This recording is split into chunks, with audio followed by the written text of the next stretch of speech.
The Republican attempt to impeach President Joe Biden continues to run into yet another hilarious stumbling block. One of the Republicans' key witnesses in the impeachment probe has just been indicted for lying to investigators. Oops. Or should I say, whoopsie.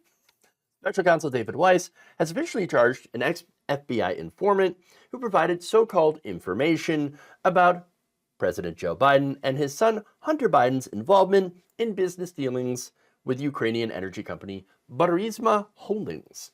Alexander Smirnov, 43, was charged with making a false statement and creating a false and fictitious record, according to the Department of Justice. He was taken into custody Thursday at Harry Reid International Airport in Las Vegas after returning from a trip overseas. If convicted, Smirnov could face up to 25 years in prison. So that is disastrous for Republicans that have been wanting to impeach Biden, because a lot of the information that they have used, so-called information, came from Smirnov. Again, the Republican impeachment probe used statements, accusations from Smirnov as the basis to look in to the president. Now, the president, he claimed, was involved in an influence peddling scheme, taking bribes from foreign governments in return for favors to those foreign governments. The indictment said Smirnov's claims made to the FBI were, quote unquote, a fabrication, an amalgam of otherwise unremarkable business dealings, business meetings and contacts. Smirnov allegedly told an FBI agent back in 2017 that he had spoken with the owner of Burisma and noted that Hunter Biden was a member of the company's board. Okay, and the DOJ claims Smirnov made false statements as he recounted a pair of those conversations from 2015 or 2016, alleging that Burisma executives told him they'd hired Hunter Biden to protect them from trouble by using Joe Biden as a political shield. Okay, now Weiss now alleges that Smirnov had made a false claim that the executives paid $5 million to each Biden so that Hunter would, quote, take care of all those issues through his dad, referencing a criminal probe Burisma faced by Ukrainian authorities at the time. The indictment said the FBI had interviewed Smirnov again in September and accused him of lying again about his meetings with Burisma. Now, of course, instead of fessing up, Smirnov took the opportunity to dig himself deeper. The DOJ claims that he had added other inaccuracies to his story.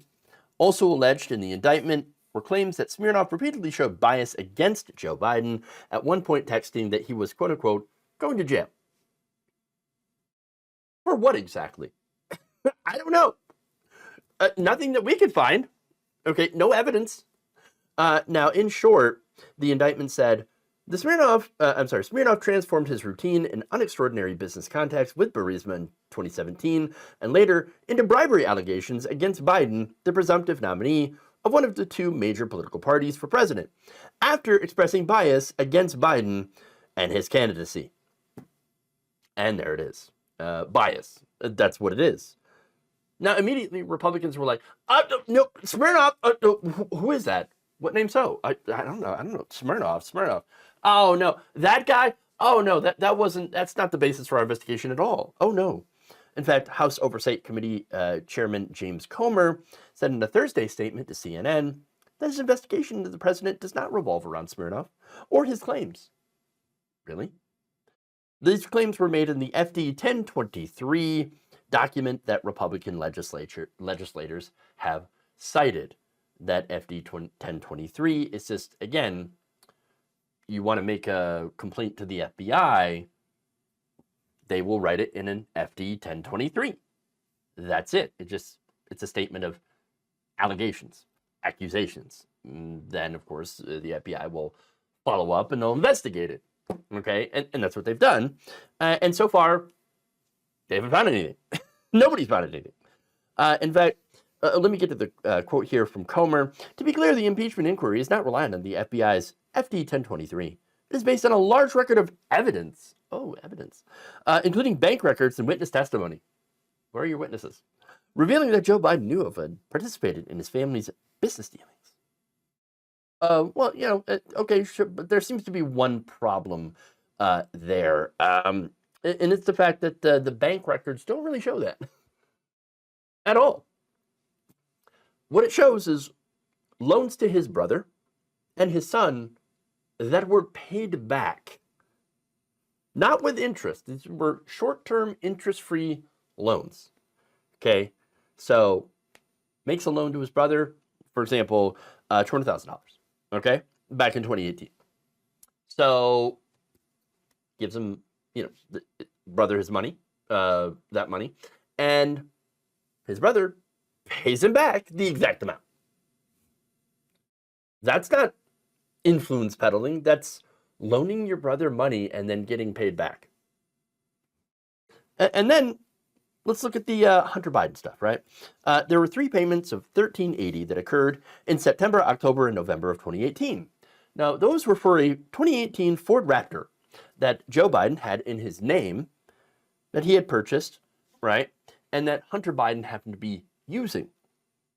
Now, that was the time when Hunter Biden was deep into addiction and debt, couldn't get a car loan, had a bad credit rating, things like that. So now, once he recovered, both mentally and financially, Hunter Biden paid his dad back those payments. That's it. Interest-free, just, oh, you helped me out, now I'm going to pay you back. That's it. Now, Republicans, though, they took that and they twisted it into something like, oh, it's nefarious, you see.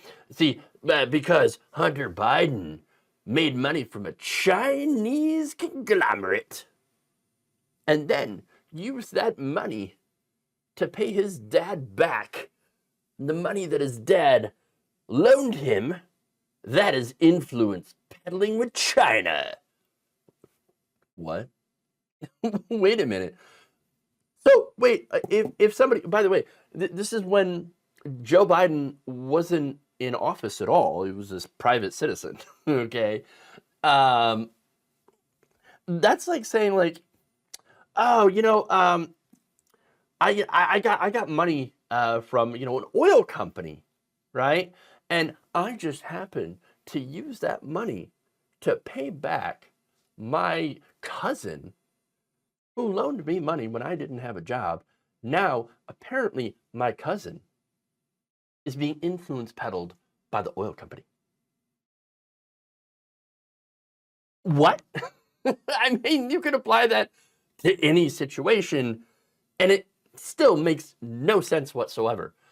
Like you work for the cable company, and you pay your house payment, right? Is suddenly the cable company influence peddling your mortgage company? It doesn't make any sense. No, it goes into your account, and then you pay bills with it. That's what happens when you get a paycheck. You pay your bills, and then you pay people back that might have loaned you money in the past. Weird. It doesn't make any sense, but somehow when it has to do with Hunter Biden, Joe Biden, it's somehow proof that China has bribed Joe Biden. No, these are Stretch Armstrong levels of trying to make some sort of corruption connection, okay? James Comer is basically like Glenn Beck with the whiteboard, all right? Desperately trying to connect the dots on things that have no connection. And it's funny to watch him continue to, trot these things out and then fall on his face. Like, where's all of his witnesses, the star witnesses?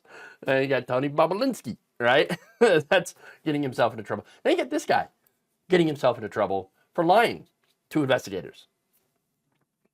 So here we go. Another complete Republican fail. Good job.